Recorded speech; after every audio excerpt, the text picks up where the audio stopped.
अस्सलाम वालेकुम नाजरीन ग्रामी, मैं हूँ कामी वाले और आपको ट्रेंडिंग पॉइंट्स की एक और वीडियो में खुश आमदीद।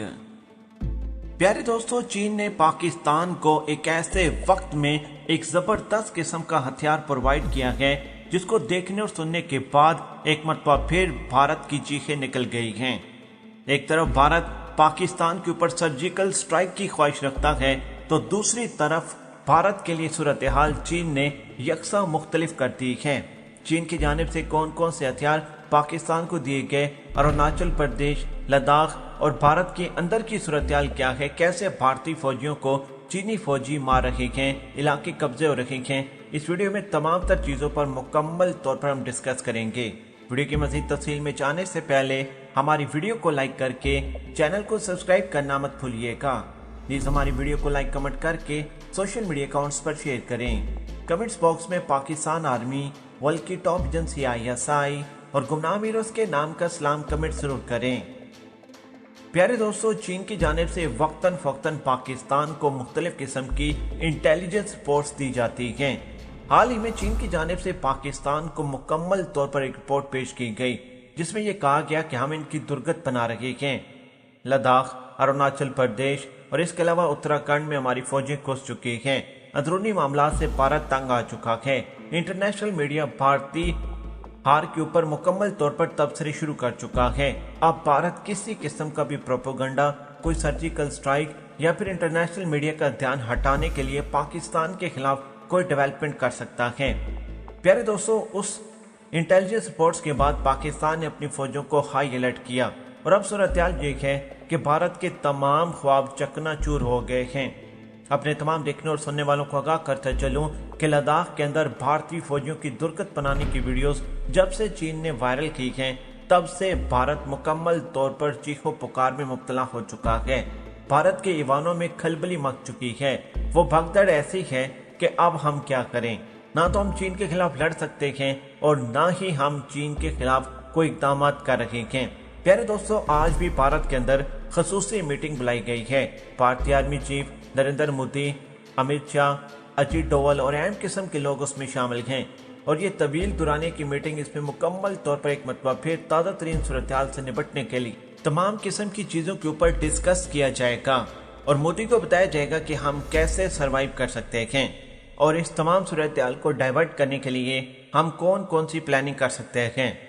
प्यारे दोस्तों, चीन ने पाकिस्तान को एक जबरदस्त किस्म का हथियार दिया है। वारशिप पाकिस्तान के हवाले करके भारत के ताबूत में एक और कील आज चीन की जानिब से ठोक दिया गया है। प्यारे दोस्तों, हाल ही में चीन की जानिब से पाकिस्तान को ड्रोन्स दिए गए, पाकिस्तान को जदीद किस्म के रडार सिस्टम दिए गए, पाकिस्तान को लेजर वेपन दिए गए और इसके अलावा पाकिस्तान के साथ बेहतरीन किस्म का एक फाइटर जेट भी तैयार किया गया और चीन ने मजीद टेक्नोलॉजी देने का भी पाकिस्तान को ऐलान कर रखा है।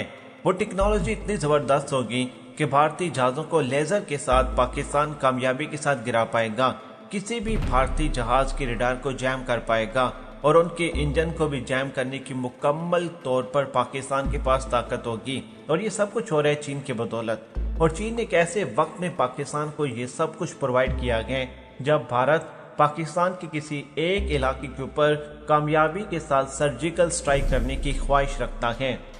अब अपने तमाम देखने और सुनने वालों को बताते चलें कि ना सिर्फ लद्दाख, ना सिर्फ अरुणाचल प्रदेश, ना सिर्फ उत्तराखंड बल्कि भारत मकबूजा वादी के अंदर भी पूरी तरीके से पिट रहा है। हर तरफ से भारत के गिर्द घेरा तंग होता जा रहा है और ख़ास तौर पर जो हार और जो जिल्लत उन्हें चीन की जानिब से देखने को मिली है, अब भारत इसको भुला नहीं पाएगा। और उसकी वजह क्या है? देखिए, जब आप किसी के खिलाफ जंग लड़ते हैं उसमें दो ही सूरत हाल होती हैं, या आप जीत जाते हैं या आप हार जाते हैं। लेकिन भारत के साथ क्या हुआ?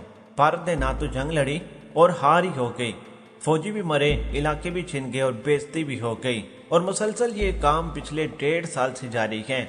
अचानक लद्दाख के अंदर जब चीन ने फौजी उतारी थी, भारत के ईवानों में खलबली मची थी और उसके बाद इन्होंने मुज़ाकरात के 8 से 9 अदवार किए थे और आखिरी जो मुज़ाकरात हुई थी उसमें जो इलाके चीन कब्जा कर चुका था उनके हवाले करके मजीद 2 किलोमीटर का इलाका अपना देकर इन्होंने जान छुड़वाई थी। लेकिन फिर लद्दाख से आपको मुसलसल सेटेलाइट की तस्वीर और इसके अलावा रियल फुटेज भी जो भारतीय फौजियों के वो अभी तक मौसूल हो रही हैं। कैसे भारतीय फौजियों को कान पकड़वाए जा रहे, कैसे उनके साथ सलूक किया जा रहा है, ये तमाम चीजें खुलकर सामने आ रही हैं। प्यारे दोस्तों, भारत का अब इसमें क्या लाएअमल है, भारत क्या करेगा, ये कैसा सवाल है जो इस वक्त आप लोग जानना चाहते हैं। क्या भारत जंग करेगा, क्या भारत लड़ेगा, क्या भारत अपने इलाके छुड़वाने के लिए फाइट बैक करेगा? बिल्कुल भी नहीं। देखिए, भारत इस वक्त डिफेंस मोड में है। भारत अच्छी तरीके से जानता है कि जो इनको इंटेलिजेंस रिपोर्ट्स मिली हैं, अपने जंगी साजोसामान और अपनी एबिलिटी को देखकर ये जानते हैं कि हम तो 20 दिन तक भी सरवाइव नहीं कर सकते। बाकायदा जंग तो दूर की बात, हम चीन के साथ महदूद पैमाने की जंग भी नहीं लड़ सकते। और उसकी वजह क्या है? देखिए, 72 साल से जिन इलाकों के लिए चीन तड़प रहा था, अब उन्होंने खुद को पावरफुल करने के बाद उन इलाकों के ऊपर धावा बोला है। और पावरफुल से मतलब यह है कि टेक्नोलॉजी से लेकर जंगी साजो सामान तक वो मुकम्मल तौर पर तैयार होकर आए हैं। इन 72 सालों में उन्होंने अपनी फौजों को ट्रेन किया है। उन्होंने बताया कि उनका असल दुश्मन कौन है, उनके इलाकों पर 72 साल पर कोई कब्जा कर बैठा है और अब हम उन इलाकों को छुड़वाएंगे। देखिए, 72 साल पहले क्या हुआ था, भारत और चीन के दरमियान बड़ी सख्त किस्म की लड़ाई हुई थी और ये इलाकों पर भारत ने कब्जा किया था। अब जब चीन इनको वापस लेने के लिए आया है तो भारतीयों को बेहद तकलीफ हो रही है, क्योंकि बहुत सारे ऐसे लोग थे भारत के अंदर जो ये जानते भी नहीं थे कि अरुणाचल प्रदेश, लद्दाख या फिर इसके अलावा उत्तराखंड के जो इलाके हैं वो भारत के हैं या चीन के हैं। ये तो चीन के हमले के बाद चीजें खुलकर सामने आई और भारतीयों को पता चला कि ये इलाके 72 साल से पहले चीन के पास थे और 72 साल से इसके ऊपर भारत का कब्जा था और अब चीन इनको छुड़वाने के लिए दावा बोल चुका है। अब तक लद्दाख, अरुणाचल प्रदेश और उत्तराखंड के ऊपर झड़पों में तकरीबन 1000 के करीब भारतीय फौजी जहन्नम वासिल हो चुके हैं और इसी तादाद में वो जख्मी भी हुए हैं और कम से कम 400 से 500 भारतीय फौजियों को अगवा भी किया गया। न सिर्फ इनका जंगी साजो सामान पर कब्जा हुआ, इनके इलाकों पर कब्जा हुआ, बल्कि जदीद किस्म के टैंक्स जो थे वो भी चीन के कब्जे में चले गए और बहुत सारी ऐसी टेक्नोलॉजी थी इसराइल की जो भारतीयों के पास थी, वो भी चीन कामयाबी के साथ कब्जा करने में कामयाब हो चुका है। प्यारे दोस्तों, रोजाना की बुनियाद पर हालात जदीद खराब हो रही हैं। आज की होने वाली मीटिंग जो मोदी के साथ हो रही है, इसमें क्या डिसाइड किया जाएगा ये तो वक्त बताएगा, लेकिन भारत का एक जो है फोकस वो ये है कि कम से कम हम इंटरनेशनल मीडिया के सामने जंग लड़ने, मारने, मरने की बात तो कर पाए। अभी तक तो हम लड़ भी नहीं पाए और इलाके हमारे हाथ से चले गए। भारत अरुणाचल प्रदेश को हर सूरत में डिफेंड करेगा और इसके लिए बड़ी जंग बाकायदा तौर पर शुरू हो सकती है। वीडियो को लाइक करके चैनल को सब्सक्राइब करना मत भूलें।